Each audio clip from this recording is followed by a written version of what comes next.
Happy Sunday! And welcome home untuk Bapak Ibu Saudara. Seneng banget hari ini kita semua akan kembali beribadah baik yang online maupun yang di onsite. Yes, bener banget.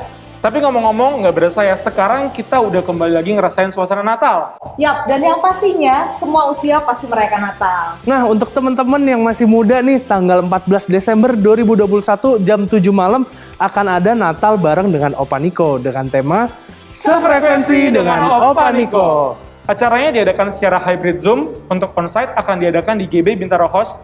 Dan buat kamu yang ingin mendaftar, dapat langsung menghubungi nomor berikut. Mari kita merayakan Natal bersama dengan Opa Niko. Dan ada satu info lagi nih yang gak boleh ketinggalan. Buat kita semua yang ingin jatuh cinta lagi, harus ikut acara ini.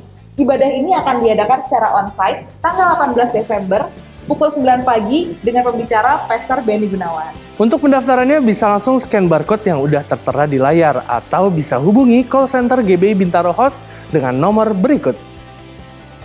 Mari saudara kita siapkan diri kita untuk beribadah online hari ini. Sebelum mulai, sama-sama kita berdoa. Bapa yang baik, terima kasih Tuhan untuk hari ini Tuhan Yesus. Terima kasih untuk kesempatan kami boleh beribadah lagi Tuhan hari ini. Bapak, kami siapkan hati kami untuk beribadah Tuhan hari ini. Kami siapkan hati dan pikiran kami untuk menerima lawatan-Mu Tuhan, untuk menerima mujizat-Mu Tuhan Yesus. Kau berkati setiap kami dimanapun kami berada, biarlah kami bisa merasakan kasih-Mu, kami bisa merasakan lawatan-Mu Tuhan. Terima kasih Tuhan Yesus, haleluya, amin. Amin. Shalom saudara, hari ini kita percaya kalau Yesus adalah dasar yang teguh, dasar pengharapan kita semua. Mari bersuka cita, come on! Haleluya!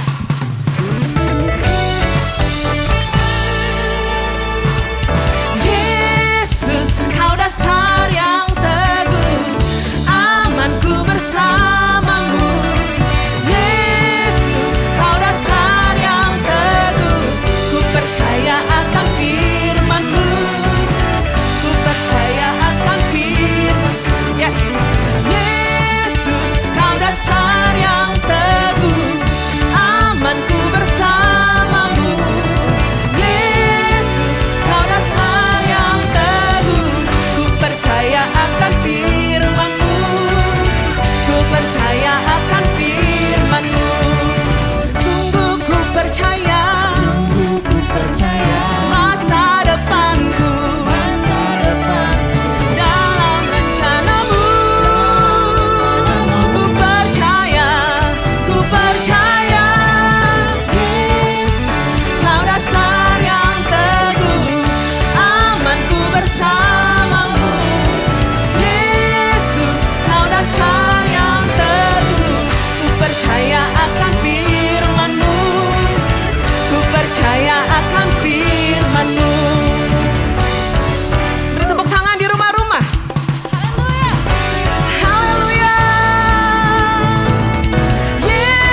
You are my strength when I am weak.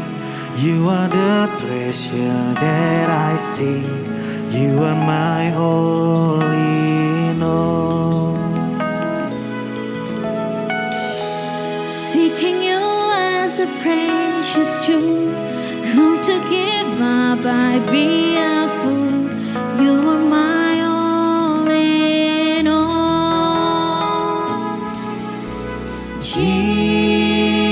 Jesus, Lamb of God, worthy is your name. Jesus, Lamb of God, worthy is your name. You are my strength, taking my sin, my cross, my shame, rising again. I bless your name. You are my all in all. When I fall down, you pick me up. When I am dry, you fill my cup. You are my all in all. Say Jesus, Jesus, Lamb of God,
Mari nyatakan kagum dan hormatmu.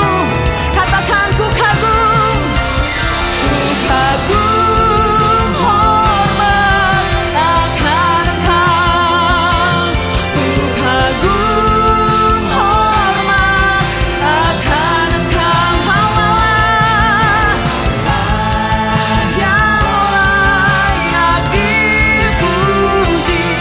Ku kagum akan Engkau. Mari ku kagum hormat akan Engkau. Yes Jesus. Hormat akan Engkau. Kau layak, layak. Yes. Layak dipuji. Ku kagum akan. Sekali lagi saudara, ku kagum. Ku kagum hormat akan Engkau. Kami kagum Tuhan.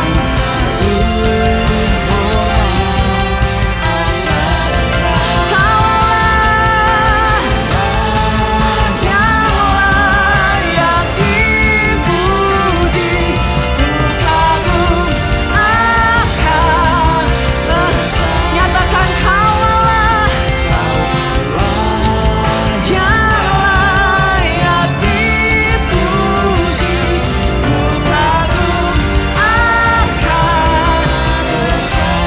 Yes, Kau Allah yang layak dipuji. Ku kagum akan. Nyatakan bersama, Yesus, Yesus.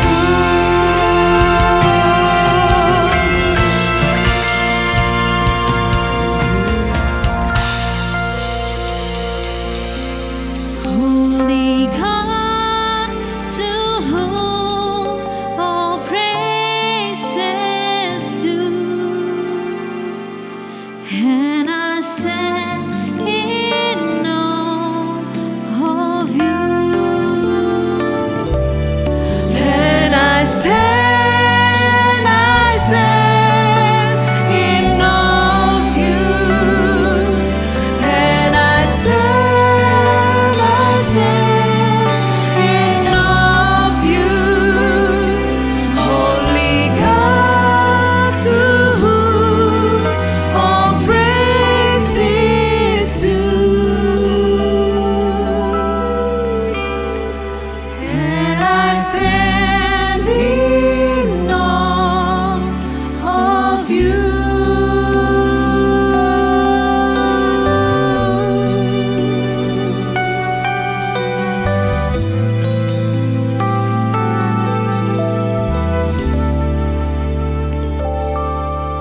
And I stand in awe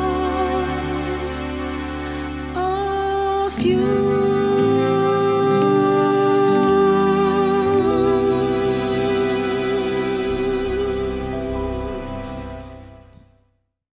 Shalom saudara, apa kabarnya semua? Saya percaya semua dalam keadaan yang baik, luar biasa. Karena Allah kita senantiasa menyertai kita. Kapanpun, dimanapun, Tuhan Yesus tidak pernah meninggalkan kita sedetik pun. Katakan amin. Nah saudara, sharing saya hari ini berjudul Berjaga-jaga. Hari-hari ini kita sering lihat ya saudara ya, di lingkungan kita sekarang sudah hampir tidak pakai masker. Banyak banget yang gak pakai masker. Saya kalau lagi naik mobil gitu ya saudara, saya lihat yang mengendarai motor banyak yang udah gak pakai masker. Bahkan pedagang-pedagang mungkin juga di pinggir jalan gitu ya saudara. Itu juga banyak yang tidak menggunakan masker. Jadi banyak sekali situasi di mana mereka sudah merasa COVID ini sudah tidak ada. Bahkan di resto-resto yang ada. Kita juga melihat ada tanda silang yang biasa kita lihat ya, gak boleh didudukin gitu saudara. Tapi sekarang sudah normal kembali. Sudah boleh didudukin lagi saudara. Nah, saya waktu melihat keadaan ini, saya seneng dong saudara ya. Saya bilang gini, Tuhan makasih ya keadaan sudah kembali hampir seperti normal nih saudara. Nah saya doa begitu, lalu tiba-tiba saya tanya Tuhan, saya kepengen nanya gitu ya iseng saudara. Saya bilang gini, Tuhan berarti COVID udah hilang nih ya di Indonesia. Berarti Indonesia sudah pulih nih ya dari COVID ya gitu ya. Terus Tuhan taruh di hati saya, tidak audible tapi Tuhan taruh di hati saya begini. Lengah atau tidak berjaga-jaga. Lah, waktu saya dapetin ini, saya jadi tiba-tiba keinget waktu gelombang kedua terjadi. Waktu awal-awal COVID-19 gelombang kedua terjadi, itu suasananya begitu mencekam. COVID-19 varian Delta itu muncul dan angka yang terpapar COVID-19 itu begitu cepat naiknya, saudara. Bahkan di tetangga-tetangga saya juga itu banyak yang terpapar juga. Bahkan kerabat dekat saya juga, kerabat pelayanan atau teman saya juga itu kena satu keluarga. Dan keadaan mulai membuat kami juga makin harus berjaga-jaga. Yang saya bingung kenapa sekarang terkesan sudah aman. Waktu terjadinya gelombang awal-awal dari gelombang kedua itu, situasinya mereka pakai masker double, saudara. Dan saya berpikir gini, oh berarti jaga-jaganya nanti aja ya. Kalau nanti sudah mencekam baru kita jaga-jaga. Tapi saya langsung, oh enggak, bukan. Berjaga-jaga itu bukan di saat nanti ketika waktunya tiba. Yang saya dapatkan justru berjaga-jaga harusnya dari sekarang. Nanti begitu waktunya tiba, kita sudah siap, saudara. Kita siap untuk menghadapi keadaan yang mencekam. Kondisi aman membuat kita tidak berhati-hati. Kondisi aman, kondisi yang terlihat baik-baik aja, justru itu adalah saat-saat yang berbahaya bagi kehidupan kita. Karena kita merasa tidak perlu berjaga-jaga. Saking amannya kondisi yang kita lihat. Saking banyaknya yang kita lihat tidak pakai masker. Saking kita melihatnya kondisi angka yang terpapar COVID terus turun di Indonesia. Dan berita di mana-mana sudah bilang kalau ya sudah cenderung pulih. Kita makin tidak berjaga-jaga. Keluar rumah berani nggak pakai masker. Mungkin kita sendiri yang tadinya pakai masker double ya gitu, saudara. Tapi dikatakan begini, saudara. 1 Petrus 5 ayat 8. Sadarlah dan berjaga-jagalah. Lawanmu si iblis berjalan keliling sama seperti singa yang mengaum-ngaum dan mencari orang yang dapat ditelannya. Apa yang saya dapatkan dari cerita soal COVID-19 tadi, saudara? Yang saya dapatkan begini. Ternyata kita nggak boleh terlalu nyaman dengan kehidupan kita. Ternyata kita nggak boleh terlalu aman dengan kehidupan kita. Walaupun semua keadaan terlihat baik-baik, kita tetap harus berjaga-jaga. Tadi dikatakan sadarlah dan berjaga-jagalah. Karena lawanmu si iblis berjalan berkeliling. Sama seperti singa yang mengaum-ngaum dan mencari orang yang dapat ditelannya. Lalu siapa yang dapat ditelannya, saudara? Lalu siapa yang dapat ditelannya? Yang tidak berjaga-jaga atas kehidupannya. Ayo sadar, bangun kembali, bukan tunggu keadaan yang tidak enak. Saya yakin ayat ini bukan saat kita waktu yang tidak enak, justru saat kita lagi stay, lagi aman, lagi nyaman. Kita disuruh ayo bangun, sadar dan berjaga-jaga. Wahyu 3 ayat 3 dikatakan gini, saudara. Karena itu ingatlah bagaimana engkau telah menerima dan mendengarnya. Turutilah itu dan bertobatlah. Karena jikalau engkau tidak berjaga-jaga, aku akan datang seperti pencuri dan engkau tidak tahu pada waktu mana aku tiba-tiba datang kepadamu. Saudara, dikatakan di sini berjaga-jaga. Karena apa? Karena waktu Tuhan datang kita nggak bakal tahu, saudara. Jangan berjaga-jaga hanya untuk bertahan dari sakit penyakit.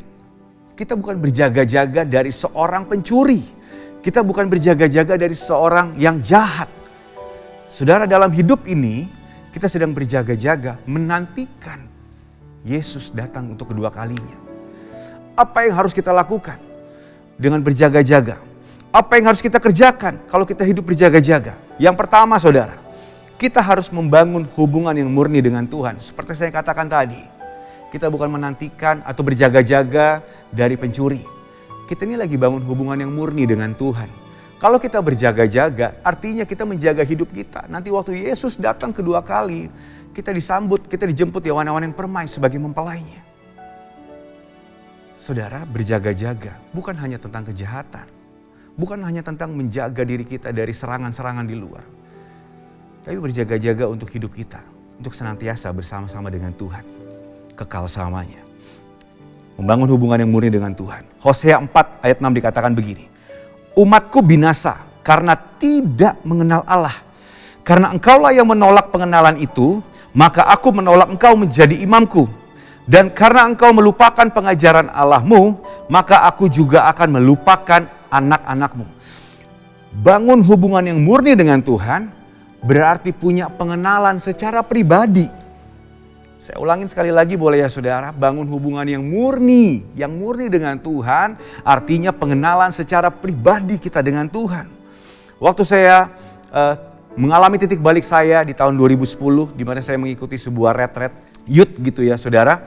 Lalu saya mengikuti retret ini 3 hari 2 malam. Hal pertama yang saya aneh adalah kok saya bisa ya nyanyi lagu cepat gitu ya, ku kan terbang gitu, tapi saya bisa nangis saudara. Padahal biasanya kalau kita nangis, kalau kita nyanyi lagu-lagu yang lambat ya saudara ya. Tapi ini saya nyanyi lagu cepat dan kita lagi suasana ceria semua, saya bisa nangis. Kenapa ya? Itu saya aneh di pertama kalinya. Lalu berikutnya saya bertemu dengan satu sesi, saya mengalami di satu sesi di mana waktu saya mengalami perjumpaan pribadi dengan Tuhan. Saya mengalami hadirat Tuhan yang begitu kuat. Saya dijamah Tuhan, saya dilawat Tuhan. Dan rasanya apa saudara? Saya nangis jadi-jadian. Kenapa? Karena saya merasa dengan segala dosa yang sudah saya kerjakan, dosa yang sudah saya lakukan, saya merasa gak layak sama sekali berada di hadapannya saat itu. Saya merasa menjadi sampah. Saya merasa, aduh jangan ada di sini, ini bukan tempatnya saya. Hadirat Tuhan sangat indah saudara. Begitu kita masuk di dalamnya. Tapi Tuhan tidak menolak kita. Apapun yang sudah kita kerjakan sebelumnya. Begitu kita bangun hubungan kita secara pribadi dengan Tuhan. Secara murni dengan Tuhan. Kita mengenal secara pribadi. Tuhan tidak pernah meninggalkan kita saudara. Walaupun kita sudah menjadi seorang pemimpin. Walaupun kita seorang menjadi pelayan Tuhan. Mapan dalam kehidupan kita ya. Yang artinya hidup kita tuh bukan menjadi hidup mau-maunya kita. Bukan jadi suka-sukanya kita aja. Tapi sesuai dengan maunya Tuhan. Yang artinya kenapa saya jelaskan begini. Waktu saya mengalami Tuhan secara pribadi. Saya benar-benar hancur saudara. Karena apa? Karena pikiran saya, hidup saya tuh udah baik. Pikiran saya, hidup saya tuh sudah normal. Dan ternyata masih banyak sekali yang Tuhan ubahkan saat itu. Dan yang membuat saya berbalik 180 derajat. Tuhan ampuni saya. Tuhan pulihkan saya. Saya mau ikut Tuhan. Dan saya katakan Tuhan, saya mau cinta Tuhan lebih lagi. Kenapa saya katakan itu saat itu? Karena Tuhan menerima saya. Karena Tuhan tetap tunjukkan kasih-Nya kepada saya. Bangun hubungan yang murni dengan Tuhan saudara. Begitu kita selalu bangun hubungan dengan Tuhan, kita akan hidup dipimpin oleh Roh Kudus. Kita akan terus berjalan bersama dengan Tuhan. Keselamatan kita hanya di dalam Yesus. Begitu kita lengah atau pakai kekuatan kita sendiri, akan membuat hidup kita hilang arah. Kata Yesus, akulah jalan, kebenaran, dan hidup. Akulah jalan, kebenaran, dan hidup. Jadi saudara, jangan gunakan pikiran kita. Terus berharap kepada Tuhan. Terus bangun hubungan yang murni dengan Tuhan Yesus. Yohanes 14 ayat 25-26 dikatakan begini. Semuanya itu kukatakan kepadamu selagi aku berada bersama-sama dengan kamu. Tetapi penghibur yaitu Roh Kudus yang akan diutus oleh Bapa dalam namaku. Dialah yang akan mengajarkan segala sesuatu kepadamu.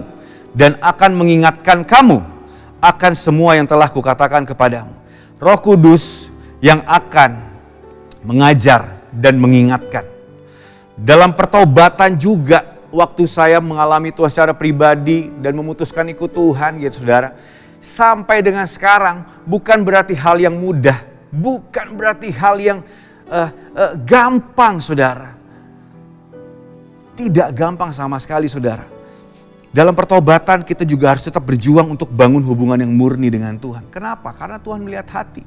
Begitu kita kena uji lagi, begitu kita masuk lagi ke area yang sama, akankah kita mengulangi hal yang sama? Akankah kita mengulangi menyakiti hati Yesus lagi? Saudara, dikatakan begini, Tuhan melihat hati, Tuhan melihat kedalamannya, Tuhan melihat yang sebenarnya, Tuhan melihat betul di dalam hati kita, Tuhan sangat melihat dalamnya. Bukan artinya gini, sudah kemarin bertobat, yang artinya sekarang kita sudah benar sempurna. Nah, Tuhan lihat perjalanan hidup kita. Tuhan lihat dalam hati kita. 2 Petrus 3 ayat 18 dikatakan begini. Tetapi bertumbuhlah dalam kasih karunia dan dalam pengenalan akan Tuhan. Dan juru selamat kita, Yesus Kristus, baginya kemuliaan sekarang dan sampai selama-lamanya. Waktu kita mengenal Tuhan secara pribadi, kita akan mengerti bagaimana kita harus hidup. Saudara, yang kedua yang saya mau katakan begini. Pikul salib dan sangkal diri kita. Lukas 9 ayat 23 sampai 24 dikatakan begini. Katanya kepada mereka semua, setiap orang yang mau mengikut aku, ia harus menyangkal dirinya, memikul salibnya setiap hari dan mengikut aku. Ayat 24 dikatakan gini saudara, karena barang siapa yang mau menyelamatkan nyawanya, ia akan kehilangan nyawanya. Tetapi barang siapa kehilangan nyawanya karena aku, ia akan menyelamatkannya. Pikul salib itu bicara ikut Yesus. Tanggalkan kedagingan, sangkal diri. Ayo berjuang. Kalau kita mungkin saat-saat ini tidak baca Alkitab, saat-saat ini tidak berdoa, tidak sembah Tuhan, rasanya berat, rasanya ada rasa malas gitu ya saudara. Ayo sangkal diri, tanggalkan kedagingan, ayo baca Alkitab kita. Ayo mulai berdoa, ayo mulai menyembah Tuhan, mulai bangun hubungan lagi dengan Tuhan. Ayo sangkal kedagingan kita saat-saat ini. Saya ingat cerita waktu Yesus datang ke dunia ini. Saya benar-benar kena, ini merema di hidup saya. Kenapa? Karena Yesus sebagai Tuhan, dia meninggalkan tahtanya, bahkan dia menyangkal dirinya sebagai Tuhan saudara. Dan dia disiksa habis-habisan, berdarah-darah. Hanya memikirkan saudara dan saya. Hanya memikirkan kasihnya, hanya merasakan kasihnya buat kita semua. Saya ngebayangin dalam benaknya waktu itu Yesus cuma begini. Gak apa-apa disakitin, gak apa-apa saya disiksa. Yang penting mereka ditebus, gak apa-apa saya disalib, gak apa-apa. Karena saya harus menebus mereka. Mereka yang saya kasihi. Supaya mereka bebas gitu ya saudara. Tapi coba kita kembali ke dalam diri kita. Saat-saat ini. Sesulit apa kita harus berubah untuk baca Alkitab? Sesulit apa kita untuk menyembah Tuhan di rumah? Sesulit apa kita menyiapkan waktu kita untuk bersama dengan Tuhan di rumah? Matius 22 ayat 37 dikatakan, jawab Yesus kepadanya, kasihilah Tuhan Allahmu dengan segenap hatimu dan dengan segenap jiwamu dan dengan segenap akal budimu. Apa yang saya lakukan ketika saya bertemu dan mendapat lawatan Tuhan, mengalami Tuhan saat-saat itu? Dalam pertobatan saya, dalam kehidupan saya butuh kasih itu saudara. Saya butuh cintanya Tuhan saudara.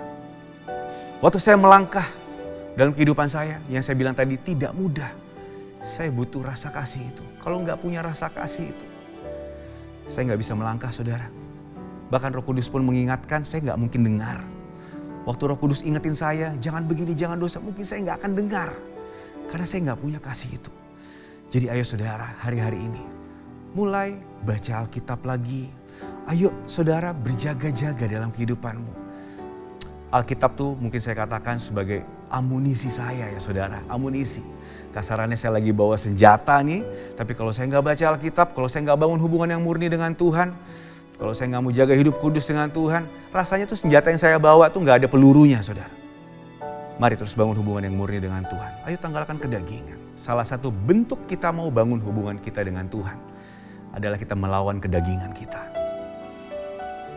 Mazmur 24 ayat 3 sampai 4 dikatakan begini. Siapakah yang boleh naik ke atas gunung Tuhan? Siapakah yang boleh berdiri di tempatnya yang kudus? Orang yang bersih tangannya dan murni hatinya, yang tidak menyerahkan dirinya kepada penipuan dan yang tidak bersumpah palsu. Kita harus berjuang saudara untuk menjaga diri kita untuk tetap hidup di dalam Tuhan. Dikatakan siapa saudara? Untuk yang bisa naik, yang boleh naik ke atas gunung Tuhan. Orang yang bersih tangannya, yang murni hatinya, yang tidak menyerahkan diri kepada penipuan, dan yang tidak bersumpah palsu. Yang artinya saudara, murni hatinya. Ayo, karena kalau kita menghampiri Tuhan, harus dengan hati yang murni. Kalau kita bilang kita percaya, Kalau kita bilang kita mengasihi Tuhan, harus dengan hati yang murni. Kalau kita bilang kita rindu hadirat-Mu, kita rindu hadirat Tuhan, harus dengan hati yang murni. Bukan karena kita Kristen, bukan karena kita sudah melayani Tuhan, bukan. Tapi semua hanya dengan hati yang murni, saudara. Yang tidak menyerahkan dirinya kepada penipuan. Artinya saya bilang, kalau kita bilang kita mencintai Tuhan, ya ayo kita hidup dalam kekudusan. Ya kalau kita bilang kita mengasihi Tuhan, ya ayo kita siapkan waktu kita dengan Tuhan. Berdua dengan Tuhan. Bangun hubungan yang murni dengan Tuhan. Mari saudara, terus berjuang ya. Terus berjuang untuk hidup dalam Tuhan. Terus berjuang tanggalkan kedagingan. Terus berjuang bangun hubungan yang murni dengan Tuhan. Saya tahu hal-hal ini tidak semudah saya sharingkan hari ini. Tapi kita sama-sama, ayo kalau kita mengasihi Tuhan, kalau kita mengasihi Yesus, kita pasti bisa berjalan bersama dengan Yesus dan menuruti segala perintahnya. Semua pejamkan matanya saat ini. Makasih ya Tuhan Yesus. Ku kan berdiri di tengah badai dalam kekuatan yang Kau berikan sampai kapanpun. Ku kan bertahan karena Yesus selalu menopang. Ku kan berdiri di tengah badai dalam kekuatan yang Kau berikan sampai kapanpun. Ku kan bertahan karena Yesus selalu menopang hidupku. Mari saudara, angkat tanganmu saat ini. Mari sembah Dia. Mari berdoa saat ini saudara. Apapun keadaan kita saat ini, di tengah badai, apapun di tengah masalah kita saat ini, ayo saudara, terus bangun hubungan kita dengan Tuhan. Berjuang untuk terus hidup kudus. Berjuang untuk tetap mengasihi Tuhan dengan sepenuh hati. Bangun hubungan yang murni dengan Tuhan. Ayo berjuang untuk tanggalkan setiap kedagingan-kedagingan yang ada. Pikul salib saudara. Mari saat ini, apapun kondisimu, saya mau berdoa buat saudara semua. Tuhan Yesus, terima kasih buat hari ini ya Tuhan. Engkau lihat tangan-tangan yang terangkat saat ini ya Tuhan. Engkau lihat tangan-tangan yang mengharapkan, menantikan Engkau dengan penuh kasih ya Tuhan. Tuhan, pulihkan kembali hubungan kami dengan Engkau. Karena kami tahu satu-satunya juru selamat kami hanya Yesus. Satu-satunya Tuhan kami hanya Yesus Tuhan. Tuhan Yesus, jamah kami ya Tuhan, jamah kami ya Tuhan. Tetapkan kami di dalam jalannya Tuhan. Tetapkan kami dalam jalurnya Tuhan Yesus. Jamah kami ya Tuhan dengan kasih-Mu saat ini ya Tuhan. Kami mau mengasihi-Mu lebih lagi Tuhan saat-saat ini ya Tuhan.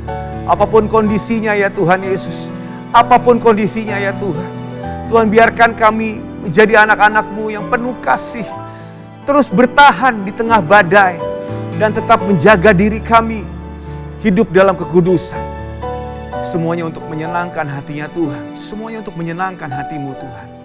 Terima kasih banyak ya Roh Kudus. Terima kasih banyak ya Tuhan Yesus. Kami serahkan kehidupan kami lebih lagi ke dalam tangan-Mu. Kami mau sepenuhnya ikut Engkau ya Tuhan. Kami mau ya Tuhan Yesus, mulai saat ini Roh Kudus ingatkan kami ya Tuhan. Kami serahkan kehidupan kami Tuhan ke dalam tangan-Mu ya Roh Kudus. Lebih lagi ya Tuhan. Kalau kami menjauh, kalau kami pergi menjauh dari Engkau, Roh Kudus ingatkan kami dengan keras. Roh Kudus tarik kami kembali. Yang penting kami masuk dalam jalurnya Tuhan. Terima kasih ya Roh Kudus. Terima kasih ya Tuhan Yesus. Berkati setiap keluarga yang ada ya Tuhan. Berikan damai sejahtera-Mu ya Tuhan Yesus. Buat setiap keluarga-keluarga yang ada ya Tuhan. Pulihkan keluarga-keluarga yang ada ya Tuhan Yesus. Pulihkan kami semua ya Tuhan. Terima kasih ya Roh Kudus. Terima kasih ya Tuhan Yesus. Segala pujian, hormat, dan kemuliaan hanya untuk Yesus Kristus Tuhan kami. Di dalam nama Tuhan Yesus kami sudah berdoa dan mengucap syukur. Haleluya. Amin. Selamat hari Minggu. Tuhan Yesus memberkati kita semua.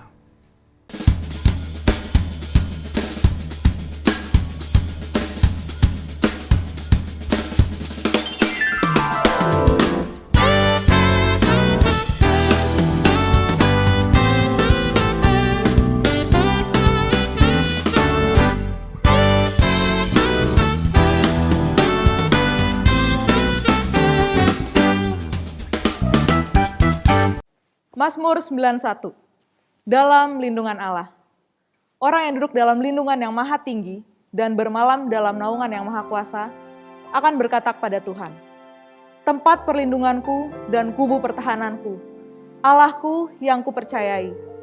Sungguh, dialah yang akan melepaskan engkau dari jerat penangkap burung, dari penyakit sampar yang busuk.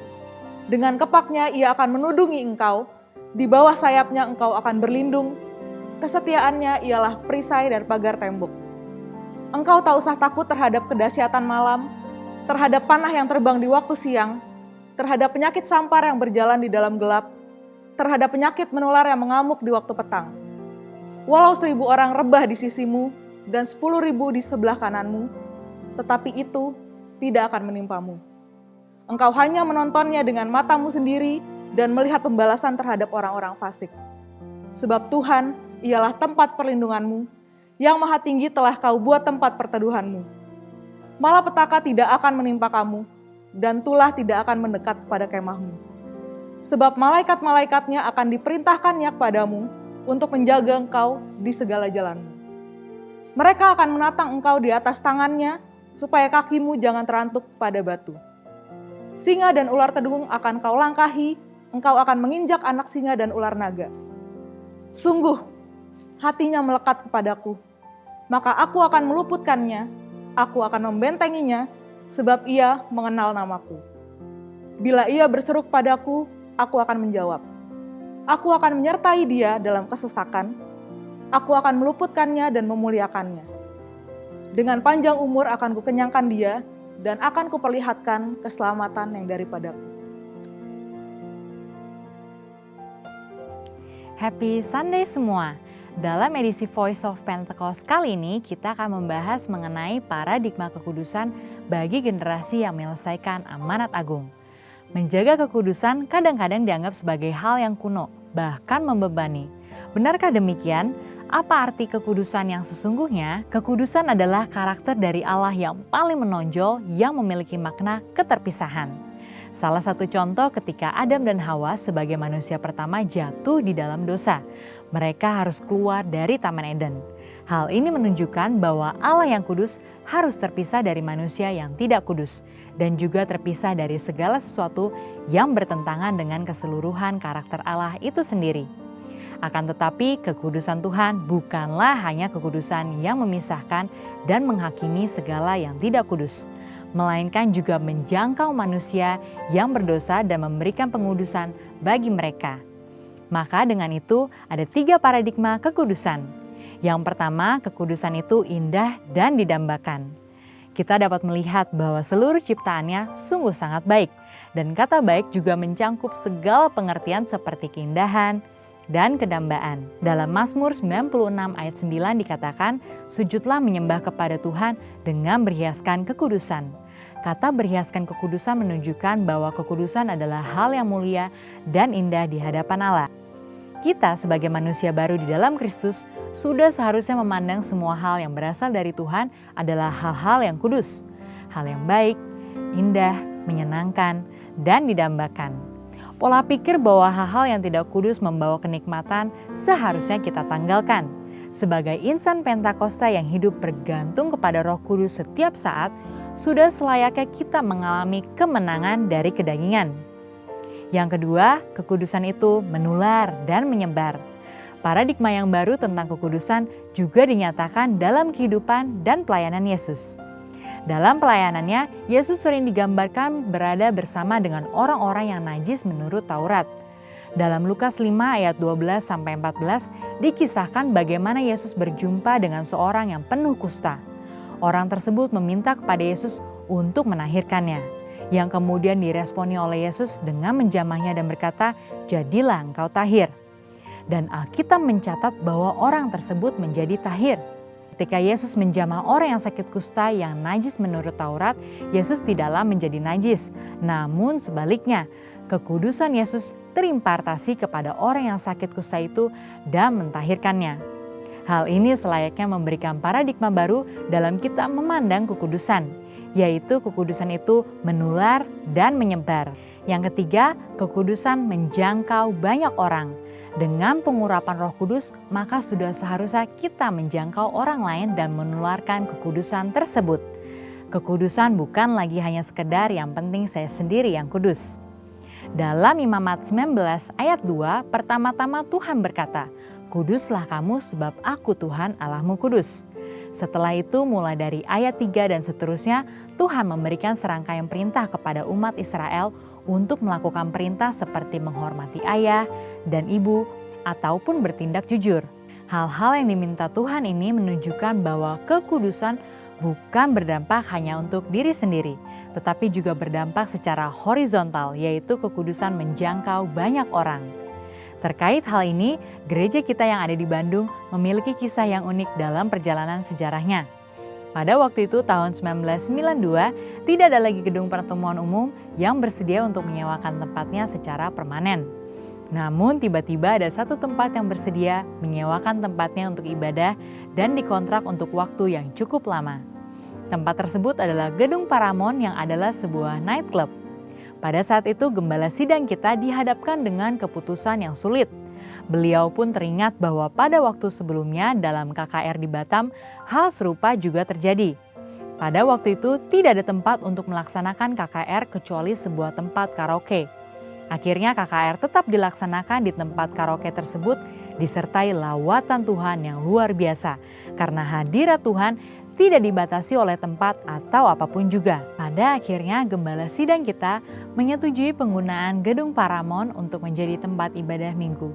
Meskipun tempatnya aneh menurut manusia, tetapi hadirat Tuhan memenuhi tiap ruangan ibadah dan lawatannya pun terjadi setiap minggu. Banyak orang bertobat dan jiwa-jiwa bertambah hari demi hari. Wow! Kesimpulannya, Tuhan sedang memanggil kita untuk hidup dalam kekudusan guna menyelesaikan amanat agung. Dalam Wahyu 22 ayat 11 dikatakan, "Barang siapa yang berbuat jahat, biarlah ia terus berbuat jahat. Barang siapa yang kudus, biarlah ia terus menguduskan dirinya." Mari kita terus mengerjakan dan menjalani kehidupan kita, bergerak dan menularkan kekudusan kemanapun kita pergi untuk menuai banyak jiwa. Tuhan Yesus memberkati.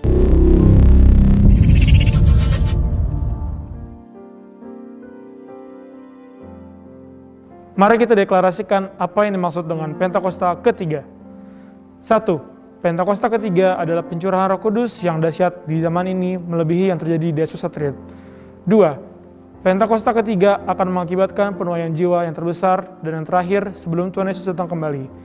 3. Pentakosta ketiga akan membangkitkan generasi Yeremia, yaitu anak-anak muda yang dipenuhi Roh Kudus, cinta mati-matian kepada Tuhan Yesus, tidak kompromi terhadap dosa, dan akan bergerak untuk memenangkan jiwa. 4. Pentakosta ketiga lahir di Indonesia dan bergerak ke bangsa-bangsa. Gerakan ini dari timur ke barat dan akan kembali ke Yerusalem. 5. Pentakosta ketiga akan memberikan kuasa untuk menyelesaikan amanat agung dan setelah itu Tuhan Yesus datang kembali. Mari kita bersatu dalam doa. Tuhan Yesus yang baik, terima kasih ya Tuhan atas tayangan ibadah pada hari ini ya Tuhan. Kami juga bersyukur ya Tuhan atas isi hati-Mu yang sudah Engkau curahkan lewat pendeta Ivan Laya pada hari ini ya Tuhan.